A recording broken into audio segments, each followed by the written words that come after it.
ओम श्री सूर्याय नमः। आज रविवार को आप सुनिए रविवार व्रत की कथा।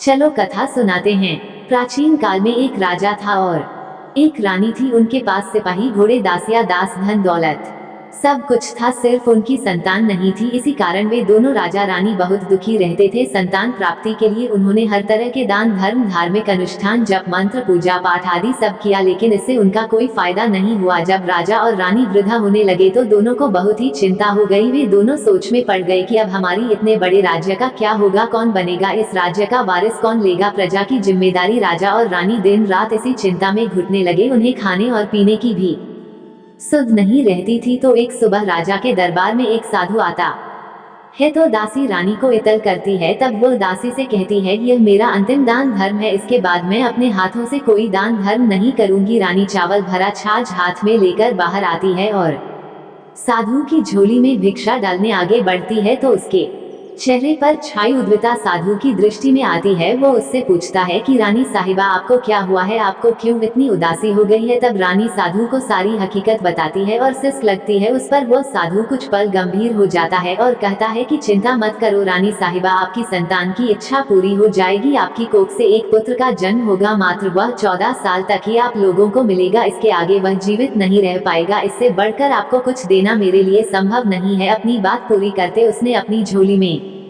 हाथ डाला। झोली में हाथ डालकर थोड़ी सी भूत निकालकर उसने रानी को दी और कहा, आप और महाराज दोनों इसे बांटकर ग्रहण कर लेना, तुम्हें जल्द ही पुत्र की प्राप्ति होगी। और वह साधु अपनी राह को चला गया। उसके जाने के बाद रानी सोचने लगी कि 14 साल तो 14 साल ही सही, उतने समय के लिए हमें पुत्र तो मिलेगा, यही काफी है। उतने साल तक मैं उसे जी जान से बड़ा करूंगी, उसे ढेर सारा प्यार और दुलार करूंगी, अपनी संतान की मुराद पूरी करूंगी। उस रात अपना सारा राज घास खत्म करके राजा जब रानी के महल में गए तो रानी ने राजा को सारी बात बता दी और साधु की दी हुई भभूत राजा को दिखाकर बोली कि साधु महाराज ने ये भभूत हम दोनों को ग्रहण करने के लिए दी है। राजा बोले, इतना दान और धर्म किया, जप और तप किया, उसका कोई फल नहीं मिला। अब इस भभूत से हमें क्या संतान प्राप्त होगी। उस पर रानी बोली, जब इतना सब कुछ कर लिया तो अब ये भी सही, क्यों हम उस साधु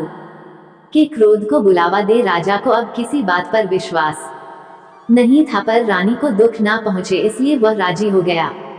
और राजा रानी दोनों नहाते धोते हैं, फिर अपने भगवान का नाम का स्मरण करते हैं, अपने पुरखों को स्मरण करते हैं और उस साधु महाराज का नाम स्मरण करके वह भभूत बांटकर दोनों खाते हैं। उसके बाद दोनों निश्चित होकर सो जाते है तो कुछ दिन गुजर जाते हैं और साधु द्वारा कहे अनुसार रानी गर्भवती हो जाती है। उस पर राजा और रानी दोनों की खुशी गगन में नहीं समाती। राजा रानी से बोलते हैं, महारानी, सचमुच साधु महाराज की कृपा हो गई। तो 9 महीने बाद रानी ने एक सुंदर पुत्र को जन्म दिया। राजा ने बड़ी धूमधाम से पुत्र का नामकरण किया। सारे राज्य में 8 दिन तक अनश तर्पण रखा, उत्सव मनाया गया। आप पुत्र की कुंडली देखने के लिए राज्य के सबसे विद्वान पंडित जी को बुलाया गया। जो कुंडली देखकर पंडित जी बड़े चिंतित हो गए। कहने लगी, महाराज, हमारा राजपुत्र सिर्फ 14 साल तक हमारे पास रहेगा।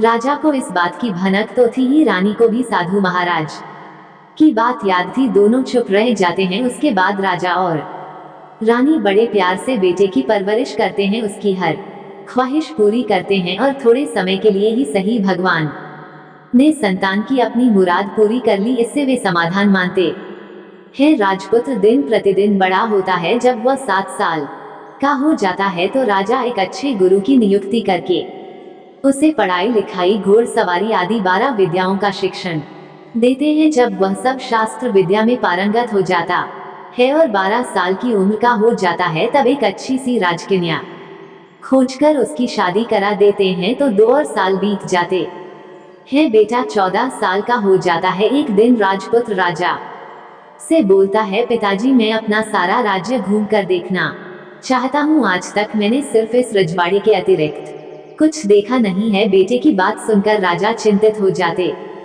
हैं, क्योंकि पुत्र को 14वां साल शुरू हुआ ही था। अब कोई अनहोनी होने का वक्त नजदीक आ पहुंचा था, लेकिन राजा ये सब बातें पुत्र को बता नहीं सकता था। राजा अपने चेहरे पर खुशी लाकर बेटे से कहता है कि हाँ हाँ जरूर जाओ बेटा, तुम्हें अपना सारा राज्य घूम करा देखना चाहिए, कहाँ क्या है ये सब जानना चाहिए। कल मेरे बाद तुम ही को तो राजा बनना है। मात्र एक बात का ध्यान रखिए, तुम जहाँ जा रहे हो, क्या कर रहे हो, ये बात अपनी पत्नी को नहीं बताना। पुत्र कहता है ठीक है पिताजी, आपने जो कहा है मैं वैसा ही करूँगा।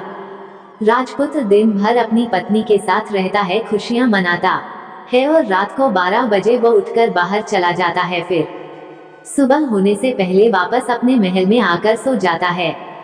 ऐसा बहुत दिनों तक चलता रहा और पुत्र का 14वां साल खत्म होने में कुछ ही दिन बाकी रहे थे। इतने में उसकी पत्नी यानी छोटी रानी रात में जाग जाती है। वह देखती है कि बिस्तर पर राजपुत्र नहीं है वहां महल में। सब अगर देखती है तो राजपुत्र कहीं भी नजर नहीं आते तो वह क्या करती, किससे कहती। वह चुपचाप रहती है। फिर वह सुबह होने पर देखती है कि उसका पति अपनी जगह सोया हुआ है। वह पति से कुछ नहीं पूछती है, लेकिन दूसरी रात भी जब वैसा ही होता है, तीसरी और चौथी रात और कुछ दिनों तक ऐसा ही चलता रहता है, तब रानी बहुत ही चिंतित हो जाती है। उसके मन में ढेर सारे सवाल उठते हैं, लेकिन उसे पूछने में डर लगता है। शायद पति गुस्सा कर बैठे सास ससुर से पूछने के बारे में सोचा तो उसकी कुल मर्यादा बीच में आ जाती थी। तो इस तरह वह मन ही मन घुटती रहती थी। इस हालत में उसे खाने पीने में दिलचस्पी नहीं होती थी। वह दुबली पतली हो जाती है। तो उस राज्य में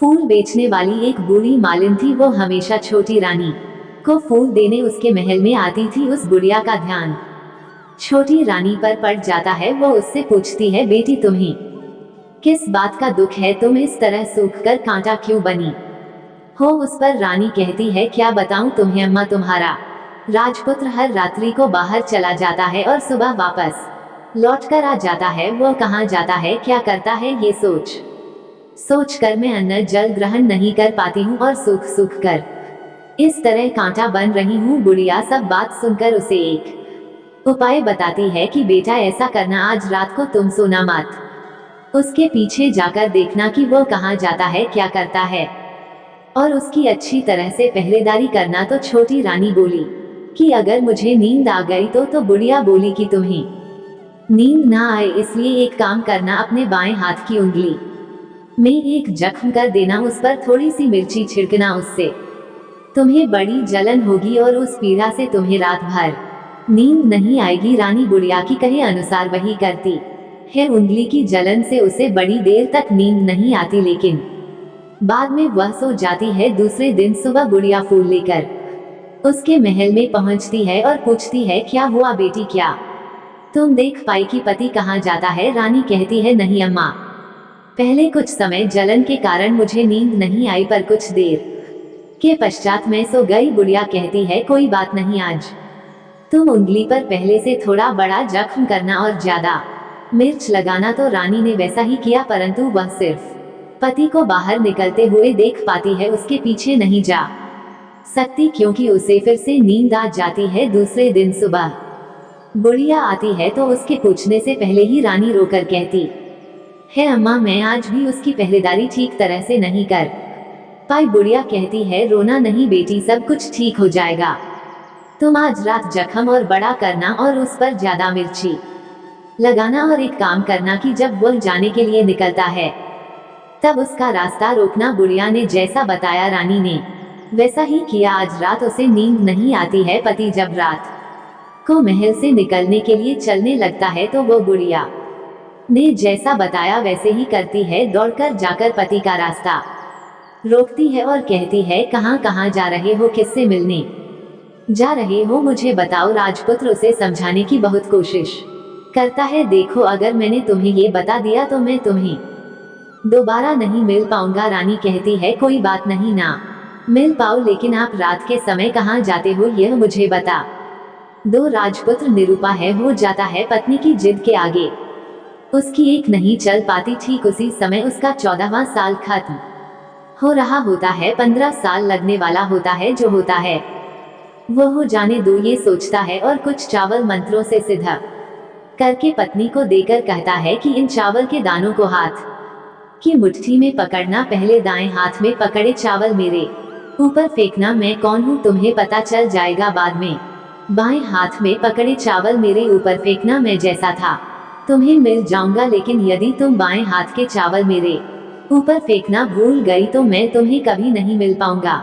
रानी ने कहा, नहीं भूलूंगी। रानी बड़े आत्मविश्वास के साथ ये कहकर दाएं हाथ में पकड़े चावल पति के ऊपर फेंक देती है तो राजपुत्र एकदम एक विशाल घोड़ा बन जाता है। एकदम उम्रा सफेद गर्दन पर लंबी अयाल देखते देखते वह तेजी से दौड़ने लगता है। रानी उस घोड़े को एकदम बहुत चक्की होकर देखने लगती है और पति ने बाएं हाथ के चावल फेंकने की जो बात कही थी वह भूल जाती है उसकी आंखों के सामने।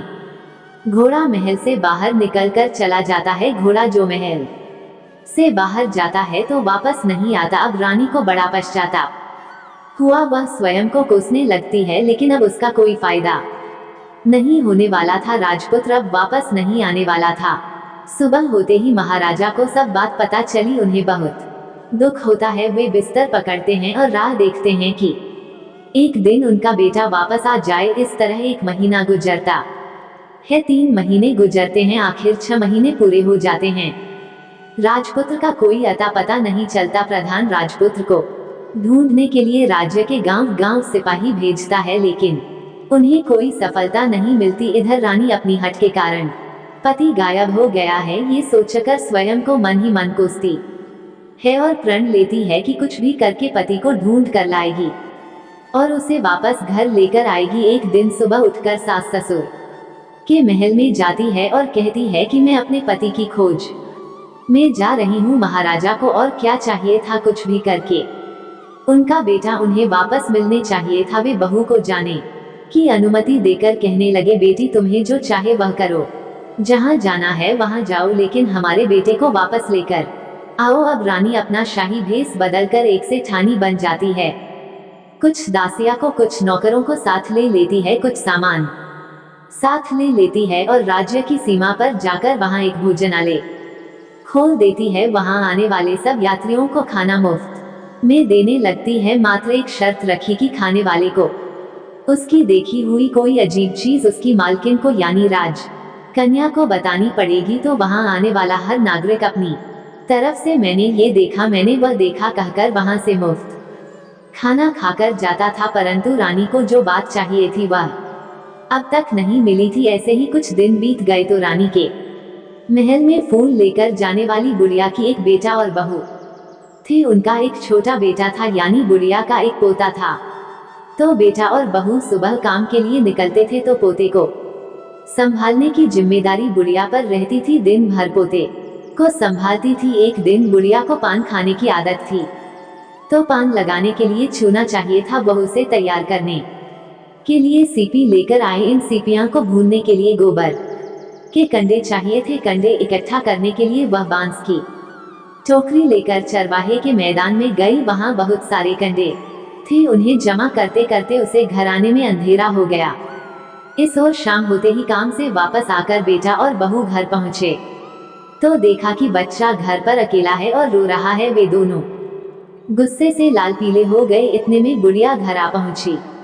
बेटे ने पूछा, पोते को घर अकेला छोड़कर कहाँ गई थी? बुढ़िया बताने लगी कि मैं गोबर के कंडे इकट्ठा करने गई थी। इस पर बेटा बोला, दोबारा बच्चे को अकेला घर पर छोड़कर यदि कहीं गई तो मैं तुम्हें बहुत पीटू। बुढ़िया कहने लगी, नहीं बेटा, फिर कभी ऐसा नहीं करूंगी। लेकिन दूसरे ही दिन गुड़िया वह बात भूल गई और फिर चरवाहे के मैदान पर कंडे इकट्ठा करने चली गई। शाम को जब बेटा और बहू काम से वापस लौटे तो देखा कि बच्चा घर पर अकेला है और रो रहा है। अब उसके बेटे की सहन शक्ति खत्म होने लगी और बुढ़िया के वापस आने पर उसे घर से निकाल दिया। बुढ़िया रात भर घर के बाहर अंधेरे में बैठी रही और सुबह होते ही हाथ में टोकरी लेकर कंडे इकट्ठा करने के लिए निकल गई। उस दिन उस पर कंडे इकट्ठा करने का मानो पागलपन सवार हो गया था। कंडे इकट्ठा करते करते जब अंधेरा हो गया उसे मालूम ही नहीं चला। उसे जब ध्यान आया तो गांव का रास्ता भी ठीक तरह से दिखाई नहीं दे रहा था। वह अंधेरे में आंखें फाड़कर देखती देखती किसी तरह आगे निकल पड़ी तो एक कपिला गाय छन छन की आवाज करते गली की घंटी बजाते ठुमक कर उस मैदान पर आ गई। उसे देखकर बुढ़िया सोचने लगी कि इस गाय के पीछे पीछे जाऊंगी तो गांव तक पहुंच जाऊंगी। तब बुढ़िया उसके पीछे पीछे जाने लगी। वह गाय उस मैदान से लेकर एक एक करके 6 मैदान पार करती है। आखिर में वह 7वें मैदान तक पहुंचती है तो क्या होता है कि उस मैदान पर एक बड़ा सा पत्थर है। गाय जाकर उस पत्थर को अपना सींग मारती है। जब गाय ने सींग मारा तो वह पत्थर दूर हट गया और पाताल में नीचे जाने की सीढ़ियां दिखाई देने लगी। तब वो गाय उन सीढ़ियों से नीचे जाने लगी। बुढ़िया वह सब देख रही थी और झट से जाके गाय की पूंछ को पकड़ लिया। वह गाय के साथ नीचे पाताल में पहुंच गई और तुरंत ही गाय की पूंछ छोड़ दी और इधर उधर देखने लगी। उसने देखा कि वहां दीप और दिए जलते हैं और तेज रोशनी गाय के ऊपर पड़ती है और वहां अद्भुत घटनाएं घटने लगती है। गाय के नीचे जाते ही उसके गले में अपने आप साकल पड़ गई और छम करके कोई दूधाड़ी में गाय का दूध दोने लगा।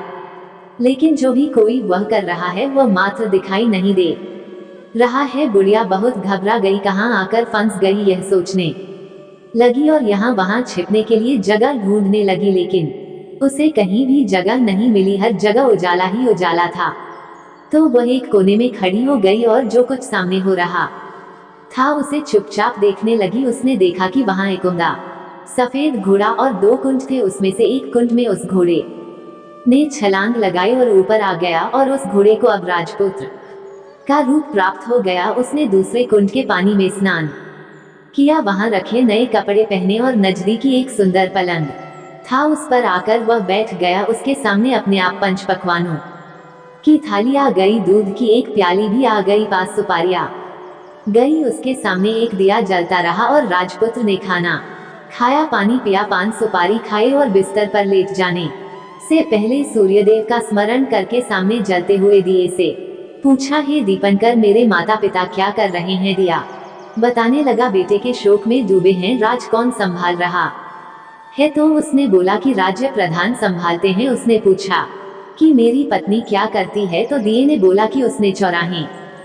पर भोजनालय शुरू किया है और आते जाते लोगों से वह नई खबर के बारे में पूछती रहती है। दिए के यम कहते ही राजपुत्र कहने लगा कि ठीक है। उसके बाद वह सो गया। बुढ़िया कोने में खड़ी हुई सब देख रही थी। ऐसी अद्भुत घटना उसने जिंदगी में पहली बार देखी थी। उसे अंदर ही अंदर चुलबुला होने लगी। वह अपनी भूख प्यास भूल गई और आगे क्या होता है कि उसे उत्सुकता से देखने लगती है। लेकिन उसके बाद और कुछ घटनाएं नहीं घटती। रात गुजर गई और सुबह हो गई। पलंग पर सोया हुआ राजपुत्र उठा और फिर से पहले वाले कुंड में छलांग लगाई। तो अब वह फिर से घोड़ा बनकर कुंड से बाहर आ गया। वह तेजी से उच्च पाताल नगरी से बाहर निकल गया। लेकिन वो कहाँ गया बुढ़िया को कुछ पता नहीं चला। उसके बाद पिछली रात की तरह कोई उस गाय को छम करके दूध दोने लगा। जैसे ही दूध दोहना खत्म हुआ उसके गले की साकल अपने आप खुल गई और वह गाय तेजी से ऊपर जाने लगी, सीढ़ियों की ओर भागने लगी। गाय को दौड़ता देखकर बुढ़िया सोचने लगी कि अब गाय के साथ यहाँ से ऊपर जाना ही समझदारी होगी, नहीं तो कोई मुसीबत आकर उसके ऊपर टपक जाएगी। झट से उसने गाय की पूंछ पकड़ ली और गाय के साथ ऊपर आ गई। गाय जब मैदान में पहुंची तो उस सुरंग का रास्ता अपने आप बंद हो गया और उसके मुंह पर एक बड़ा सा पत्थर पहले की तरह खड़ा हो गया। ऊपर आकर वो गाय जंगल की ओर निकल गई। इधर बुढ़िया एकदम बावली सी हो गई। उसने पाताल नगरी में जो कुछ देखा था वह जल्द से जल्द किसी को बताने के लिए उतावली हो गई। उसे एकदम याद आया कि नगर की सीमा पार कोई औरत भोजनालय चलाती है और नई बात बताने वालों को अच्छा खाना पना मुफ्त में देती है। वह सोचने लगी कि क्यों ना मैं ये बात उस औरत को जाकर बताऊं। यदि उसे यह बात पसंद आ गई तो बाकी जीवन खाने पीने की झंझट से मुक्ति मिल जाएगी। बुढ़िया ने मन में तय किया और तुरंत उस भोजनालय के द्वार पर टंगी नगाड़े के सामने खड़ी हो गई और जोर जोर से नगाड़ा बजाना शुरू कर दिया। नगाड़े का इस तरह शोर सुनकर मालकिन यानी छोटी रानी मन में प्रसन्न हो जाती है कि शायद कोई बड़ी बात लेकर यहाँ आया है। रानी सिपाहियों को आदेश देती है, जाए और जो कोई आया है उसकी अच्छी तरह खातिरदारी कीजिए। आदेश पाते ही सिपाही नीचे दौड़ गए तो एक बुढ़िया नगाड़ा बजा रही थी। उन्होंने पूछा, क्यों नहीं बुढ़िया, क्या हुआ, क्यों नगाड़ा बजा रही हो? बुढ़िया बोली, कुछ नहीं बेटा, यहाँ खाना मिलता है ना, इसलिए आई हूँ, खाना चाहिए मिलेगा, लेकिन तुझे कोई नई बात बतानी पड़ेगी। हाँ बताऊंगी, एक बात मालूम है मुझे। इस पर सिपाही उसे अंदर लेकर गए। उनको मालकिन का आदेश था कि जो कोई बूढ़ा बुजुर्ग वहां आए उनके साथ अच्छी तरह पेश आना, उनका अच्छा से आदर सत्कार करना। तो सिपाही ने उस बुढ़िया का भरपूर आदर सत्कार किया। यह उसे बड़ी सीधा थाली भरकर व्यंजन परोस हैं। बुढ़िया कुछ दिनों से भूखी थी, वह खाने पर टूट पड़ी। खाना ना खाने के बाद सिपाही ने उसे नई साड़ी पहनने को दी। उसके बाद उसे लेकर रानी के पास आए। बुढ़िया और रानी ने तुरंत एक दूसरे को पहचान लिया। तब रानी ने बुढ़िया से कहा कि अम्मा अब बताओ तुमने क्या नई बात देखी है। नई बात? मैंने कोई नई बात नहीं देखी है। बुढ़िया बोली, वह तो मेरे पास तुम्हें देने के लिए खाने के पैसे नहीं थे, इसलिए मैंने झूठ कहा और नगाड़ा बजाया।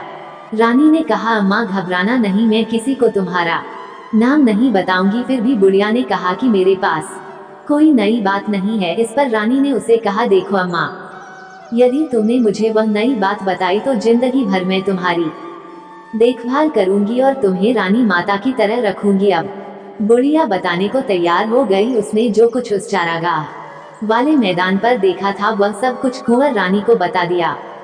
बुढ़िया की वे बातें सुनकर कुंवर को यकीन हो गया कि वह राजपुत्र उसी का पति है। वह तुरंत बुढ़िया से कहने लगी कि अब माँ मुझे उस जगह पर ले चलो। तब बुढ़िया बोली, नहीं बेटी, वह पाताल राज्य है, सांप है। यदि किसी ने तुम्हें देख लिया तो तुम्हारी जान खतरे में पड़ सकती है। लेकिन रानी उसकी एक भी नहीं सुनती, उसे उस जगह ले जाने के लिए हट करने लगी। आखिर में बुढ़िया ने उसका कहना मान लिया और कहने लगी, ठीक है, मैं तुम्हें वहां ले जा सकती हूँ, पर आज नहीं, कल वहां जाना है तो शाम को ही जाना होगा। तो दूसरे दिन दोपहर को रानी बुढ़िया के साथ उस मैदान पर गई और एक जगह छुपकर गाय के आने की राह देखने लगी। दिन ढलते ही अंधेरा गिरने लगा और गाय हमेशा की तरह वहां गई। मैदान के उस कोने में जाकर उसने पत्थर पर सींग मारा तो छत से पत्थर हटकर वहां सुरंग में जाने का रास्ता खुल गया। गाय उस रास्ते से नीचे उतरने लगी तो बुढ़िया रानी से कहने लगी, जा आगे बढ़ो, हम गाय की पूंछ पकड़कर नीचे उतरेंगे। तो दोनों गाय की पूंछ पकड़कर नीचे उतर गई। बुढ़िया पहले जिस कोने में छिपी थी उस कोने में छिप गई। अब नीचे सब कुछ पहले जैसा घटित हो रहा था। गाय के गले में अपने आप साकर पड़ गई। कोई अदृश्य रूप से उसका दूध धोने लगा। एक सफेद ऊमे घोड़े ने आकर एक कुंड में छलांग लगाई तो राजपुत्र के रूप में ऊपर आया। वह राजपुत्र दूसरे कुंड में नहाने लगा। बाद में उसके सामने खाने की थाली आ गई, दूध की प्याली आ गई, पान का बीड़ा आ गया। राजपुत्र सब ग्रहण करके सोने के लिए पलंग पर गया तो सोने से पहले सूर्यदेव का स्मरण करके वह दिए से पूछने लगा, दीपांकर, मेरे माता पिता क्या कर रहे हैं? तो दिया कुछ जवाब नहीं देता, बल्कि वह बुझने लगता है। तब राजपुत्र को कुछ घटित हुआ है इसका संदेह हो गया। वह उदास हो गया और जो कुछ हुआ है वह हो जाने दो, ऐसा सोचकर फिर से बिस्तर पर लेट गया। अब रानी का संयम छूट गया। वह दौड़कर पति के पास गई और उसके पैर पकड़ने के लिए आगे बढ़ने लगी। राजपुत्र तुरंत ही पत्नी को पहचान गया। वह छत से पीछे हट गया और चिल्लाने लगा, नहीं नहीं, मुझे मत छूना, सर्वनाश हो जाएगा। रानी दोनों हाथ जोड़कर पति से अपनी भूल स्वीकार करने लगी। स्वामी, मुझसे भूल हो गई, मुझे आपसे नहीं पूछना चाहिए था कि आप रात को कहाँ जाते हो। मैं अपनी भूल स्वीकार करती हूँ, मुझे मेरी भूल की सजा मिल गई है। अब आप घर चलो, आपके वियोग में आपके माता पिता ने बिस्तर पकड़ लिया है, आपकी प्रजा भी बहुत दुखी है। उस पर राजपुत्र कहने लगा, वही तो, एक बार तुम गलती कर बैठी हो, अब दोबारा मत करना, नहीं तो अब मैं तुम्हें जो देख रहा हूँ वह अभी नहीं देखूं। रानी अब विलाप करने लगी, जोर जोर से जमीन पर सिर पटकने लगी। राजपुत्र के मन में उसके प्रति दया उत्पन्न हो गई। वह उससे कहने लगा, यदि तुम मुझे पाना चाहती हो तो तुम्हें एक काम करना होगा। काम कठिन है लेकिन वह तुम्हें अकेले ही करना होगा। रानी ने कहा, कहो स्वामी, कितना भी कठिन काम हो मैं वह पूर्ण करूंगी। रानी कहने लगी। इस पर राजपुत्र ने उसे बताया, इस पाताल से ऊपर जाते ही तुम्हें एक घना जंगल नजर आएगा। ऐसे 6 जंगल पार करने के पश्चात तुम्हें एक 7वां जंगल मिलेगा। वह जंगल सबसे घना है। उस जंगल के बीचों बीच एक पीपल का पेड़ है, उसके आसपास की जगह पत्ते फंदे जटाई आदि से ढक चुकी है। वहाँ बाघ, शेर, सांप और भालू बैठते हैं। तुम्हें उन सबको भगाकर वो जगह साफ करनी है। उसको गोबर से लिपाई करके पवित्र बनाना है, रंगोली से सजाना है। उसके बाद वहाँ धूप, कपूर, अगरबत्ती जलानी है। फूल और कुमकुम से पेड़ की पूजा करनी है। दूध और दही से बने चावल का भोग चढ़ाना है। ये सब तुम्हें दोपहर को 12 बजे से पहले करना है। 12 बजे बजने के समय तुम्हें उस जगह पर बैठकर सूर्य भगवान का ध्यान करना है। ठीक 12 बजे सूर्य भगवान का रथ वहां उतरेगा। वे सब देखकर खुश हो जाएंगे और कहेंगे कि जिस किसी ने भी यह सब किया है उसे मैं मनचाहा फल दूंगा। तो तुम सामने जाकर उसके रथ का दाहिना घोड़ा मांगना, मैं तुम्हें मिल जाऊंगा। इतनी बात कहकर राजपुत्र अपने पलंग पर सो गया और छोटी रानी भोर होने की राह देखने लगी। भोर होते ही वह बुढ़िया के साथ गाय की पूंछ पकड़कर ऊपर आ गई। ऊपर आने के बाद वह बुढ़िया से कहने लगी, अम्मा, अब मैं अकेले ही आगे जाऊंगी, तुम भोजनालय वापस चली जाओ।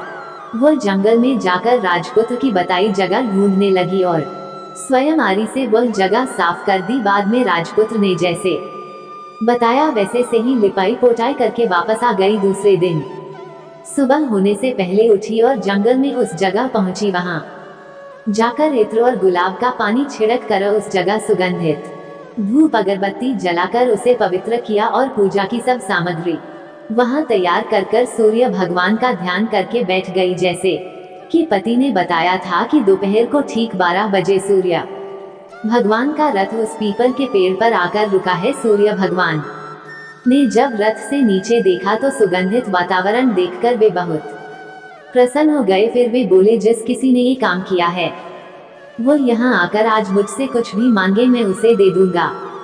रानी ने जब ये शब्द सुने तो बिना समय गवाए दौड़कर उनके सामने आ गई और उनको साष्टांग नमस्कार करके बोली, भगवान, वह मैं ही हूँ, मैंने ही यह जगह साफ की है। अच्छा, तो तुम्हें जो चाहिए वह मांगो। भगवान, मुझे आपके रथ का दाहिना घोड़ा चाहिए। सूर्य भगवान बोले, नहीं नहीं, मैं तुम्हें और कुछ भी दे सकता हूँ, लेकिन ये घोड़ा नहीं दे सकता। मेरे रथ के 12 घोड़े हैं, तुम चाहो तो कोई और घोड़ा मांग लो, लेकिन ये दाहिना घोड़ा नहीं, वह मैं तुम्हें नहीं दे सकता। छोटी रानी ने एक नहीं सुनी, वो सूर्यदेव से एक ही बात कह रही थी, वही दाहिना घोड़ा दे दीजिए, नहीं तो मैं आपके पैरों में गिरकर अपनी जान दे दूंगी। अब सूर्यदेव धर्म संकट में पड़ गए। उन्होंने वचन दे दिया था, अब अपने वचन से पलट भी तो नहीं सकते थे। ठीक है, दे दिया तुम्हें घोड़ा, सूर्यदेव ने कहा। फिर एक बात और भी कही, देखो मैंने तुम्हें घोड़ा तो दे दिया है, लेकिन वह तुम्हें यहाँ नहीं मिलेगा, तुम्हें